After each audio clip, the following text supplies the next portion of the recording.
സിനിമയിൽ ഒന്നുമാവാതെ പോയ താരപുത്രന്മാർ ആരൊക്കെയെന്ന് നോക്കാം. ശ്രാവൺ മുകേഷ്.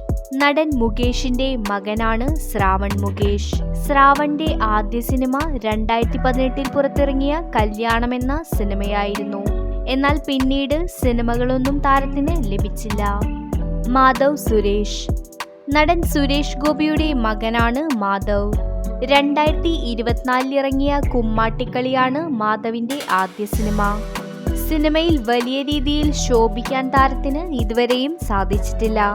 നിരഞ്ജ് മണിയൻപിള്ള രാജു. നടൻ മണിയൻപിള്ള രാജുവിന്റെ മകനാണ് നിരഞ്ജ്. 2013 ഇറങ്ങിയ ബ്ലാക്ക് ബട്ടർഫ്ലൈ എന്ന സിനിമയാണ് നിരഞ്ജിന്റെ ആദ്യ സിനിമ.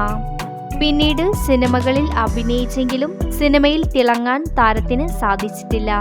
ഷാനവാസ്. പ്രേം നസീറിന്റെ മകനാണ് ഷാനവാസ്. 1981 ഇറങ്ങിയ പ്രേമഗീതങ്ങൾ എന്ന സിനിമയാണ് താരത്തിന്റെ ആദ്യ സിനിമ. എന്നാൽ അച്ഛന്റെ അത്ര വളരാൻ താരത്തിന് സാധിച്ചില്ല. കാളിദാസ് ജയറാം. ജയറാമിന്റെ മകനാണ് കാളിദാസ്. പൂമരം എന്ന സിനിമയിലാണ് നായകനായി ആദ്യമായി അഭിനയിച്ചത്. എന്നാൽ പിന്നീട് സിനിമകളിൽ അഭിനയിച്ചെങ്കിലും അച്ഛന്റെ അത്ര വളരാൻ സാധിച്ചിട്ടില്ല. ഷഹീൻ സിദ്ദിഖ്. സിദ്ദിഖിന്റെ മകനാണ് ഷഹീൻ.